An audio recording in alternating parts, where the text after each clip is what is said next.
This channel is what studying abroad dreams are made of. Do subscribe and hit the bell icon. Hey guys, welcome back to our channel iSchoolConnect. Like every week, we are back with some really interesting content around overseas education. If you are a student who is aspiring to study abroad, please do subscribe to our channel. There's a lot of amazing content around different tips and suggestions to build your profile, so you should definitely check out all our other videos. Today's video, we are talking about a very specific topic. We are going to be talking about the TOEFL exam, right? And within TOEFL exam, we're talking about the writing section. This video is going to be divided into two halves.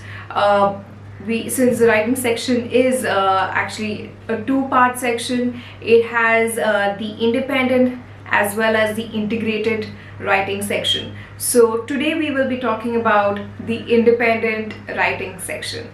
Okay, so before we begin, a little bit about the TOEFL exam. So TOEFL is an English proficiency test, and the test will basically gauge how well you can understand the language.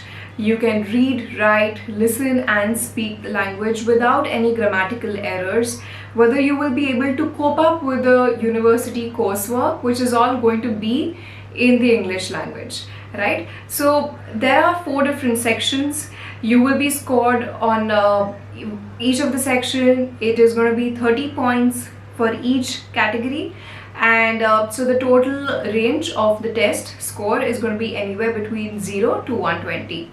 Now, we will be talking about specifically the writing section today, and within the writing section there are 2 different categories, right? So the 2 components are the independent writing section and the integrated writing section.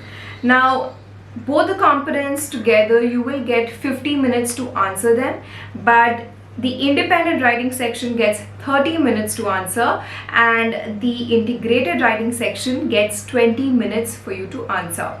So in today's video, we will be talking about specifically the independent writing section, okay? And the next video we'll probably take up the integrated writing section. Now, the total time for your writing section will be about 50 minutes, independent gets 30 minutes and integrated gets 20 minutes. Now, within independent section, try to understand what they are asking or what they will be looking for. They're basically looking for how well you can organize your thoughts, how well you can articulate yourself, right? And here are the different kinds of questions that will be asked. There are primarily 3 different types of questions that will be asked. Number 1, it will be an agree or disagree kind of a question, right? So you'll have to either be for or against a certain scenario or situation. Or another type of question is explaining the 2 sides of a debate. So you will be asked, for example, a question such as social media, a boon or bane, and then you talk for the topic and then you also talk against the topic, right? That's another type of question.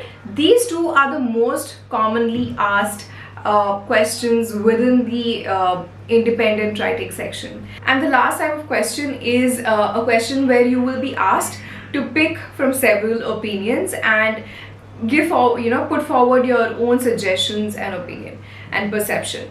Now, apart from these questions, we discuss what are the different types of questions that will come. But if you do want a few sample questions to practice, then I'm going to leave a link in the description where you will see all the different types of questions, not just for the independent section but also for the integrated section. And go ahead, check it out, and you can practice each of the different questions. And these are all questions that have come in the previous years and are taken from the ETS official exam. Now, with regards to the tips for putting together your essay for the independent writing section, now here are a few suggestions I have for you. The first thing is always structure your content. right? So it's very important for your entire essay to look very structured and crisp, and that is how it will be very easy to understand, which thereby will imply that you can articulate your thoughts clearly, right? So that's one important point. Now the second point is slightly elaborate, but if I had to put it in one phrase, it would be stick to a fixed number of paragraphs, and my suggestion is stick to a set of 5 to 6 paragraphs for your essay. Now what will you be writing in each of these paragraphs? So for example, let's take this one topic, which was a question that was asked in one of the TOEFL exams, and the question is, some people like to travel with a companion versus others like to travel alone. What do you prefer? Now in such a scenario, when the question comes in, you want to break down your topic into 5 to 6 different paragraphs. The first paragraph will be a very simple introduction to your question. The answer will be the first para will be a very simple intro where you talk in a very generic fashion about traveling, and towards the end of this first paragraph, in one phrase, you can mention what your preference is, because it's asking what do you prefer. Now starting with the second and third paragraph, you will start stating all your points. So say you have about 5 to 6 solid points which you want to cover. It is in these paragraphs, right, paragraph 2 and 3, where you will clearly state them. Now come paragraph 4, you will be talking about your opinion in general, but you will also throw light upon the opposite or the other side of the debate or the argument. So for example, if you chose that your preference is to travel alone, and you spoke about why this is your preference, you gave all the suggesting points that back your opinion. In the fourth and fifth paragraph, you will be talking about how the other side of the debate or the argument is also a choice that should be considered, or some benefits around around that argument. And at this point, you will also probably want to mention a few points which are not in favor of the point that you suggested.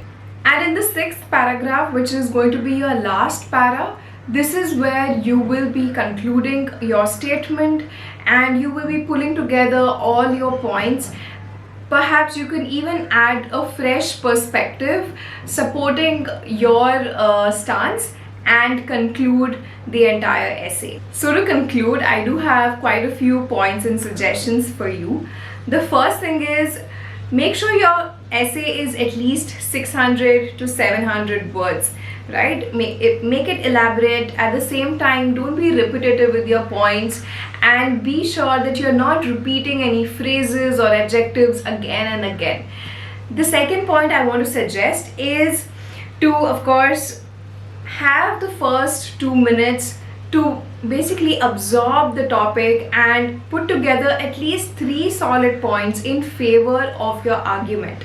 Once you've done that, your brain is basically comforted with the fact that, okay, fine, I can get to writing, and as you write those first few points within the second paragraph, you will automatically start realizing and recollecting a few other points which will add to your argument.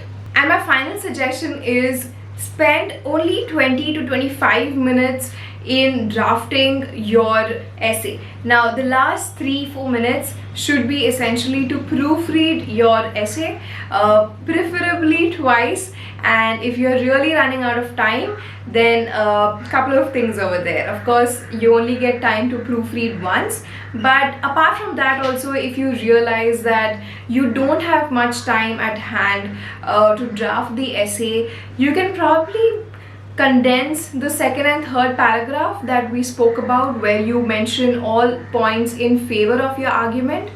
Let there not be 2 and 3 paragraph. Let there be just that one second paragraph which will condense all those points in favor.